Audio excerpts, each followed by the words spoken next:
voyait pas encore, ou bien que l'on puisse mieux voir ce que l'on croyait voir. Que l'on puisse comprendre ce qu'on n'avait pas encore compris, que tu puisses nous nourrir par ta parole, que tu puisses nous instruire, et que l'ascension prenne tout son sens dans nos vies. Au nom de Jésus. Amen. Amen. Amen. Gloire au Seigneur. Alors, la parole que nous allons écouter, nous allons la recevoir en fait comme, je l'ai intitulé comme ça, quatre principes pour l'ascension. D'accord? 4 principes pour l'ascension, concernant l'ascension. Amen. 4 principes concernant l'ascension. Le premier principe, c'est, j'ai envie de dire, la promesse, ou bien le projet. Amen. La promesse ou le projet. L'ascension, pour qu'on soit tous sur la même page, pour que l'on sache de quoi on parle, en fait, il s'agit de la montée de Jésus au ciel. La montée de Jésus, physiquement, au ciel, après sa résurrection. D'accord? Ok? Donc maintenant, tu sais de quoi on parle. Il ne faut pas confondre ascension avec ascension. Ascension, c'est la fête qui célèbre la montée de Jésus au ciel. Amen. Et l'assomption, nous personnellement, on ne la fête pas. Parce que l'assomption, ça concerne une doctrine sur la Vierge Marie. D'accord? Ça dit que c'est la montée de la Vierge Marie au ciel. Mais ce n'est pas ce que nous fêtons. Nous ne fêtons pas ça. Ok? Que ce soit clair. Nous nous focalisons sur Dieu le Père, Dieu le Fils et Dieu le Saint-Esprit. Amen. Amen. Et l'ascension est notre fête. Est notre fête. Quand tu fêtes l'anniversaire de quelqu'un, qu'est-ce que tu veux dire par là? Tu veux dire que tu es content que cette personne vive. Tu es content de la vie de cette personne, de l'existence de cette personne, de l'apport que cette personne ajoute à ta vie. Amen. Amen. Alléluia. C'est ça que quand tu célèbres l'anniversaire de quelqu'un, tu es dans la joie. Tu ne viens pas dans un anniversaire avec une mauvaise humeur. Tu viens avec un esprit de célébration. Tu viens intentionnellement pour faire la fête. Et nous aussi, lorsque nous avons la fête chrétienne qui est celle de l'Ascension, devons savoir ce que nous célébrons. Alors, le premier principe que nous devons comprendre sur l'ascension, c'est que l'ascension, au départ, c'est un projet divin. C'est une promesse que Dieu, en fait, a dit. En réalité, c'est une prophétie. Donc, dans le sens que quand tu crois que la prophétie, c'est quelque chose qui t'a annoncé avant que ça n'arrive. Mais en réalité, la prophétie, c'est quand Dieu parle. Amen. Mais dans le jargon habituel, quand on se dit une prophétie, on pense souvent à une prédiction. D'accord? Qu'on te dise quelque chose avant que la chose n'arrive. D'accord? Et l'ascension a été annoncée par Jésus lui-même. Avant de monter, il savait que c'était programmé. J'aimerais te dire que ta vie à toi et ma vie à moi est programmée par Dieu. Elle est programmée par Dieu. Même si toi tu ne sais pas quelle est la prochaine étape, mais Dieu la connaît. Amen. Et c'est pour ça qu'il te dit, je connais moi le plan que j'ai formé pour ta vie, projet de bonheur et non point de malheur. Toi tu ne connais peut-être pas, mais Dieu connaît. Et c'est ce qui compte. Et maintenant Dieu révèle aussi les choses. Il y a des choses cachées que Dieu a à nous révéler, mais qui ne nous révèle pas parce qu'on n'invoque pas. Tu ne sais pas parce que tu ne pries pas. Tu ne sais pas parce que tu ne te connectes pas à Dieu. Mais il y a moi comment je te répondrai. Je t'annoncerai de grandes choses, des choses cachées que tu ne connais pas. C'est pour ça qu'il y a certains parmi nous qui sont au courant des choses que Dieu a déjà prévues pour eux. Ils le savent. Ils ne sentent pas encore, ils n'ont pas cette odeur, ils n'ont pas encore l'apparence de ce que Dieu va faire. Mais ils savent ce que Dieu a déjà prévu. Amen. Jésus savait que Dieu a prévu son ascension. Alléluia. Amen. Alors il dit dans Jean 16, verset 28, je vais lire quelques versets quand même. Je ne sais pas si je dois m'excuser parce que je dirai quelques versets, ou bien si vous devez dire Amen pour justement dire que c'est tout à fait normal. Alléluia. Amen. Ainsi soit-il. Oui, fais seulement. Donc, Jean 16, verset 28, je suis sorti Père et je suis venu dans le monde. Maintenant, je quitte le monde et je vais vers le Père. Alléluia. Les plans du Seigneur étaient ordonnés par Dieu. Alléluia. Et il ne vivait pas au hasard, mais il vivait selon le planning de Dieu. Alors, le Seigneur, comment, attendez, un instant. On va lire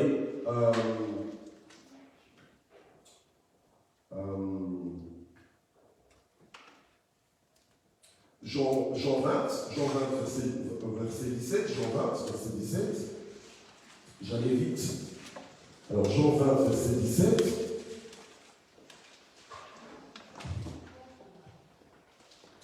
Ok.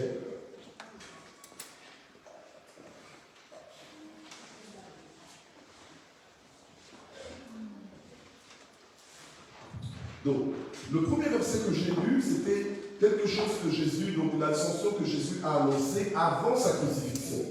Maintenant, on va lire dans Jean 20, verset 17, en fait, une parole que le Seigneur aussi a annoncée, donc un projet, une prophétie, une promesse que le Seigneur a annoncée. Alléluia, amen. Après sa résurrection. D'accord? Jean 20, verset 17. Il dit ceci, ne me touche pas, car je ne suis pas encore monté vers mon Père. Mais va vers mes frères et dis-leur que je monte vers mon Père et votre Père, vers mon Dieu et votre Dieu. Alléluia. Amen. Si en général tu es insécurisé parce qu'il y a des circonstances que tu ne comprends pas dans ta vie, sache qu'il n'y a rien dans ta vie qui soit le fruit du hasard. Amen. Entre dans la paix du Seigneur. Reçois la paix de Dieu. Dieu a dit qu'il fait concourir toutes choses à ton bien. Le Seigneur, ce qui est arrivé à Jésus n'était pas le fruit du hasard.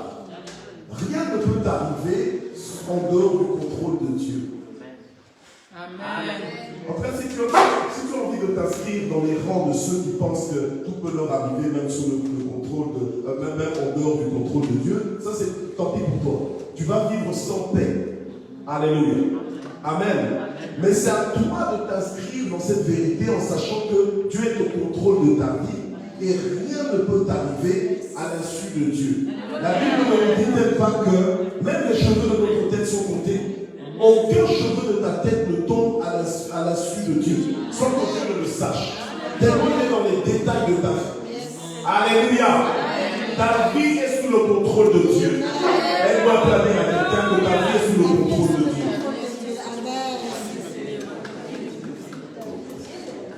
Mais écoute, tu as mal parlé. Parce que sinon, je devrais entendre des amens retentir. Alléluia. Mais s'il y a quelqu'un qui est prêt à brandir sa foi aujourd'hui, alléluia.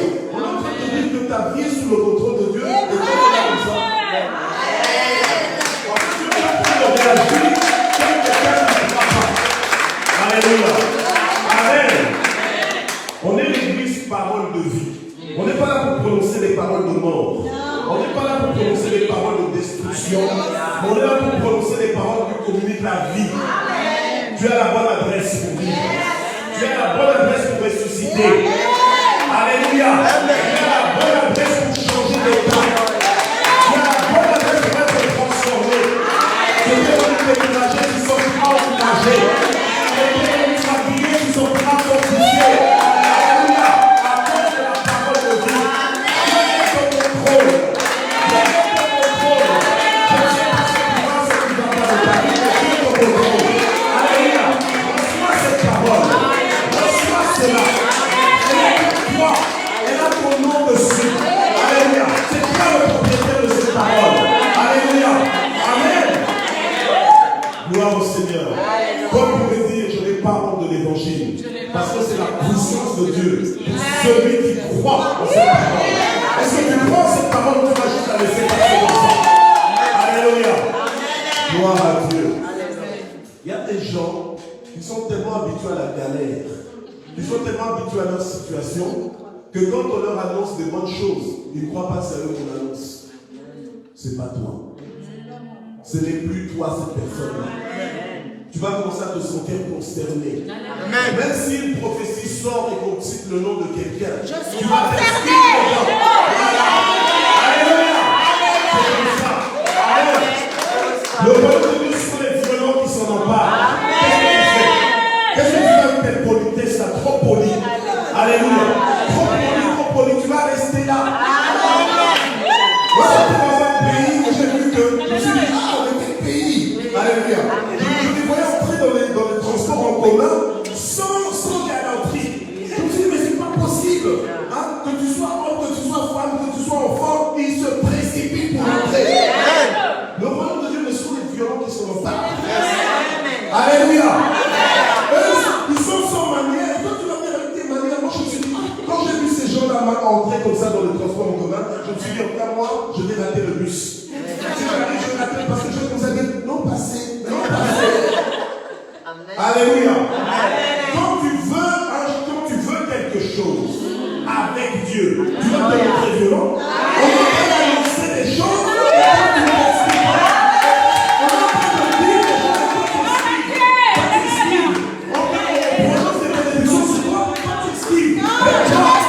Tu dois être la cible. Alléluia. Tu dois être la cible. Il y a un pasteur un jour, il était en train de prêcher. À chaque fois qu'il prêchait, amen. À chaque fois qu'il prêchait, eh bien, il y avait un frère qui disait tout le temps amen. En fait, le pasteur, dès qu'il disait un mot, lui, il disait déjà amen. Le pasteur l'a dit, nous, on est l'église tranquille. On n'est pas l'église parole de vie. On est l'église tranquille. On est l'église sage. On est l'église carrée. Alors lui, il vient d'où? Le pasteur comme ça dit, il a essayé la prière, le frère ne changeait pas. Il a jeûné, le frère ne changeait pas. Alors, tout le temps c'est amen, amen, il fait du bruit. Il fait amen, quand il dit amen, on prêche la parole, les autres sont là. Il vient de se plaindre auprès du pasteur. Il faut dire au frère, là, il exagère. Il exagère, on ne peut plus écouter le message. Hein? On ne peut plus écouter le message. Le pasteur, finalement, il va négocier avec le frère. Il lui dit, écoute, hein, fais un peu un effort. Je veux bien que tu dises amen, là, mais trop c'est trop. Alors, le frère, voulant édifier, parce que c'est un frère zélé pour Dieu. Il dit, mais comment ça? Alors, le pasteur lui dit, oui, franchement, arrête de dire des amens. Mais regarde tes chaussures, elles sont trouées. Le pasteur lui dit, regarde tes chaussures, elles sont trouées. Alors, le frère, il regarde ses chaussures, et puis il regarde le pasteur. Parce que le frère humble, lui, tout ce qu'il veut, c'est Dieu. Et le pasteur lui dit, écoute, si le dimanche prochain, quand je vais prêcher, si tu ne dis pas amen, je t'achèterai de nouvelles chaussures. D'accord? Il a regardé ses chaussures, il a dit, ok, d'accord, pasteur. On arrive, le pasteur commence à prêcher. Et quand le pasteur prêche, ce frère-là, il reçoit la parole comme s'il était en tête à tête avec Dieu. Alléluia. Je ne sais pas quand on prêche ici, je ne sais pas tu es en tête à tête avec qui. Alléluia. Mais lui, il était en tête à tête avec Dieu. Donc il reçoit la parole. Et quand il la reçoit, il ne peut pas la recevoir comme ça. Il laisse exprimer. Donc, tu dois apprendre à recevoir. Amen. Alléluia. Je reçois. Amen. Alléluia. Tu es libre. Tu as libéré de tes affranchis. Maintenant, le pasteur prêche. Il prêche. À peine il commence, le frère commence un peu à bouger. Le pasteur prêche, il bouge encore. Le frère commence à transpirer. Il commence à se remettre dans sa chaise. Le pasteur prêche dans l'otage. Le frère n'en peut plus.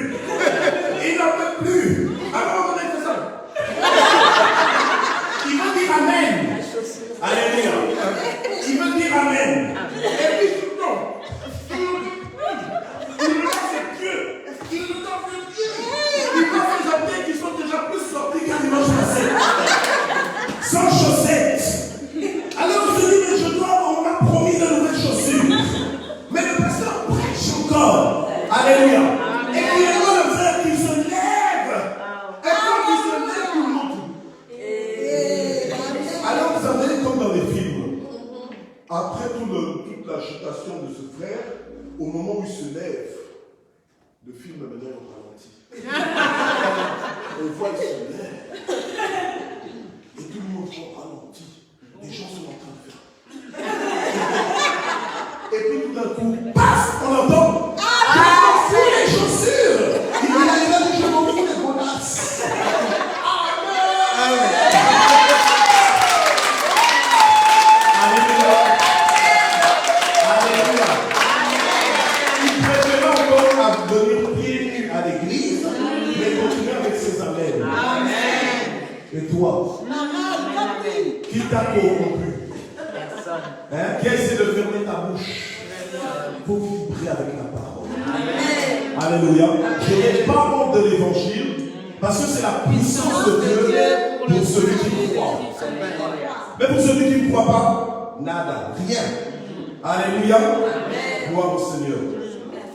Donc, la deuxième chose, en fait, le deuxième principe de l'ascension, c'est que c'est réellement un projet, d'accord? Un projet, en fait, c'est un projet, pardon, un projet de la part de Dieu. Donc on va lire Jean 7, verset 33. Jean 7, verset 33. Donc premièrement, prophétie ou bien promesse, deuxièmement, projet. Ok? Donc Jean 7, verset 33. Je vais regarder le temps ici.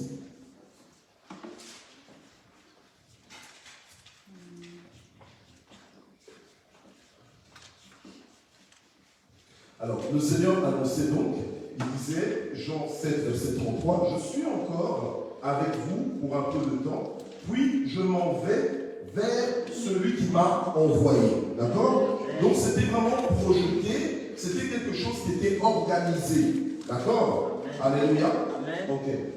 Jean 6, verset 62, il va dire ceci. Et si vous voyez le Fils de l'homme monter où il était auparavant. Alléluia.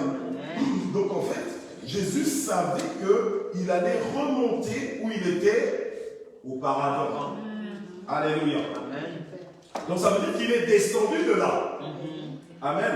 En fait, ça veut dire que tout ce que Jésus nous a annoncé, c'est la vérité. C'est ça. Alléluia. Amen. Donc dis un peu à quelqu'un que Jésus ne ment jamais. Jésus ne ment jamais. Dis-lui, oui, Dieu ne ment pas. Dieu ne ment pas. Crois seulement. Crois seulement. Et sois en paix. Alléluia. Gloire au Seigneur. Est-ce que vous êtes toujours là? Amen. Physiquement et spirituellement, vous êtes toujours là? Alléluia. Il y a des gens, ils viennent, ils laissent leur corps, ils s'en vont. Non. On ne sort pas. Oui, parce qu'en fait, ils sont là, mais ils ne sont pas là. Ils pensent à autre chose, ils commencent à penser à ce qu'ils vont manger, etc. Là, on est en train de manger la nourriture de l'esprit. Amen. L'homme ne vivra pas seulement de pain, mais de tout ce qui sort de la bouche de l'Éternel. Alors, le projet du Seigneur dans l'ascension, c'est quoi? C'est qu'en fait, il part pour nous préparer une quoi? Une place. Alors, Jean 14, verset 2. Il y a beaucoup de demeures dans la maison de mon Père. Sinon, je vous l'aurais dit. Car je vais vous préparer une place. Alléluia. Amen. Donc, merci Seigneur pour l'ascension. Parce que quand il est monté là, c'est pour nous préparer une place. Alléluia. Gloire au Seigneur. Dis un peu à quelqu'un qui n'a pas. Parce que quand je parle, c'est comme des enfants des fois. Le parent parle, il n'écoute pas. Mais quand tonton, tantine vient parler, ils vont entendre. Alors sois un peu tonton, tantine pour ton voisin. Dis-lui que Dieu est venu te préparer une place. Avant qu'ils disent Amen, dis-lui. Avant qu'ils disent Amen, dis-lui.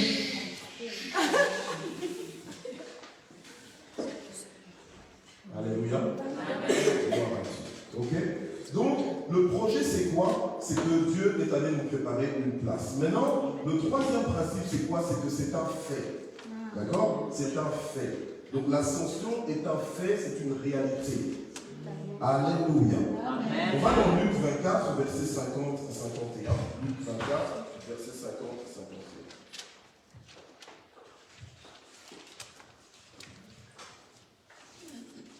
Je ne sais pas qui vous a dit que l'église c'est ennuyant, qui vous a dit que être en Christ c'est ennuyant. Je ne sais pas qui vous l'a dit. Alléluia. Amen. Je ne sais pas qui vous l'a dit. Alléluia. Alors, Luc 24, verset 50-51. Il les emmena jusque vers Béthanie, puis il leva les mains et les bénit. Et pendant qu'il les bénissait, il se sépara d'eux et fut enlevé au ciel. Marc 16, verset 19. Marc 16, verset 19. La Bible est en train de te remercier. Elle te dit, ah, ça fait longtemps que tu m'avais vu à Eric. En tout cas, il manque quelques-uns. Le Seigneur, après leur avoir parlé, fut enlevé au ciel, donc Marc 16, verset 19, fut enlevé au ciel et il s'assit à la droite de Dieu. Alléluia. C'est un fait. C'est une réalité. Alors, je vais lire encore un autre passage. Deux autres passages en fait par rapport à ça. 1 Timothée. 1 Timothée 3.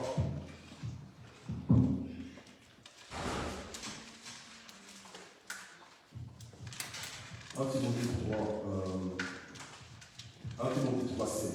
Donc il faut avouer que le mystère de la piété est grand. Celui qui a été manifesté en chair, justifié en esprit, est apparu aux anges, a été prêché parmi les nations, a été cru dans le monde, a été élevé dans la gloire.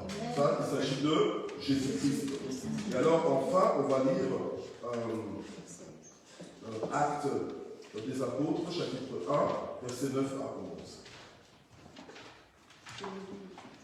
11. Ok. Actes chapitre 1, versets 9 à 11. Vous êtes là? Amen.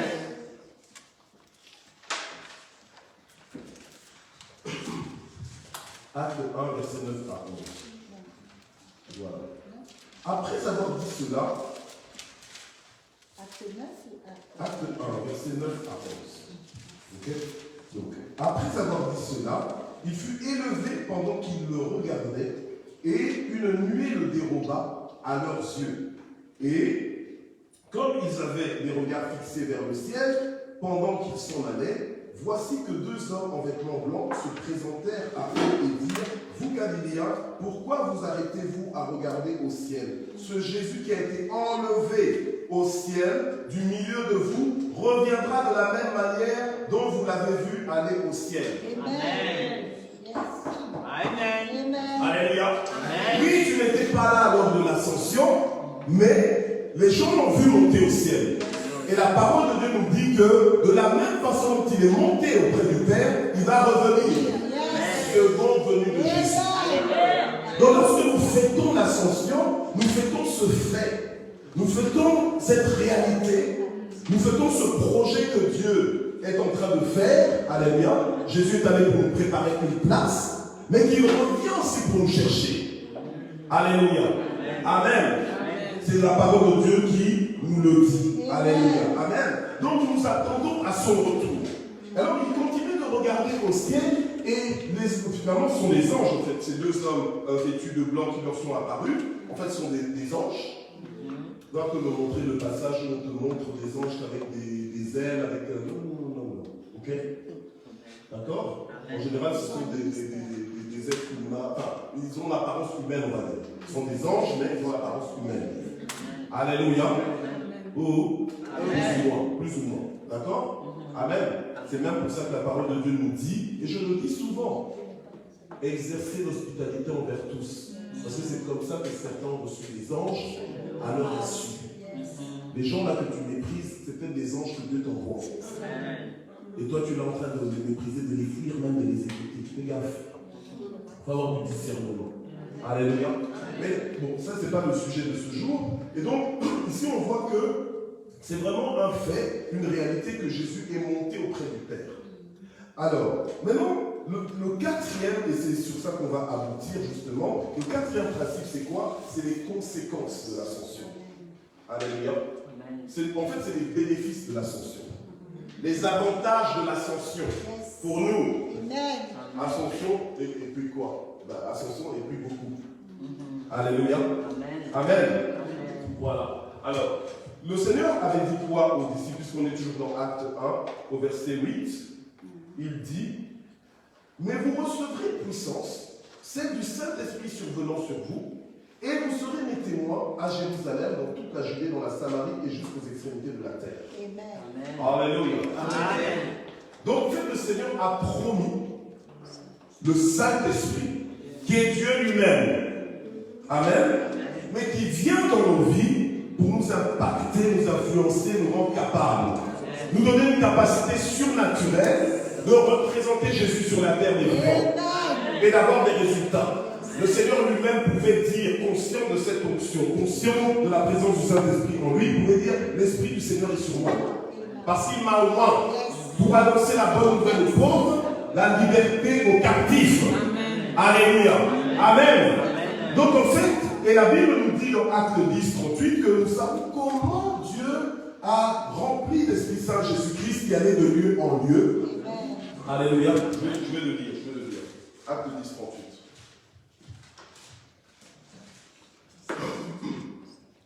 Est-ce que je peux demander à Evikia juste de revenir au piano, s'il te plaît?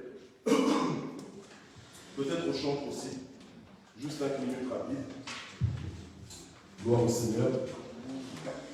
Acte 10, 38. Comment Dieu a oint d'Esprit Saint et de puissance Jésus de Nazareth, qui allait de lieu en lieu, faisant le bien et en guérissant tous ceux qui étaient sous l'oppression du diable. Car Dieu était avec. Oh, est-ce que vous êtes encore là? Si vous n'êtes plus là, je m'en vais ici. Amen. Ok. Alléluia. Amen. Il faut savoir tirer sur la couverture. Il faut savoir tirer sur le manteau. Donc quelqu'un est en train de vous prêcher la parole. Lui, il a déjà reçu cette parole en fait. Vous comprenez? C'est comme ça que j'arrive à la troisième parce que je l'ai déjà reçue. Maintenant, si vous ne la voulez pas, je pars aussi.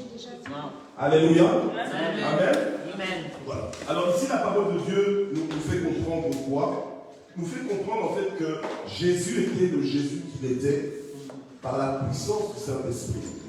Le même Saint-Esprit que nous avons aujourd'hui en tant que disciples de Christ. Amen. Donc, quand on te voit, on doit voir Jésus au travers de toi. Et Jésus est le même hier, aujourd'hui, éternellement. Donc, au travers de ta vie, on doit pouvoir vivre les résultats que Jésus pouvait produire. Amen. Tu n'as pas besoin d'être pasteur, apôtre, prophète, missionnaire, enseignant. Non. Amen. Tant que tu es vibrant de foi, rempli de l'Esprit de Dieu, c'est à toi et à moi que le Seigneur a dit allez et faire de toutes les nations des disciples. C'est à nous que le Seigneur a dit vous imposerez les mains aux malades et les malades seront quoi? Guéris. Vous, en mon nom, vous chasserez les démons. Donc en fait, nous avons la puissance du Saint-Esprit en nous. Alléluia. Et le Seigneur avait dit il est avantageux pour vous que je m'en aille. Donc la montée du Seigneur, c'était à notre avantage.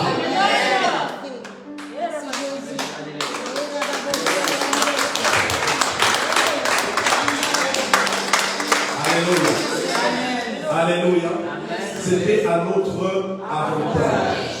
Alors, la parole de Dieu maintenant dit quoi? Dans Jean 14, verset 12. Jean 14, verset 12.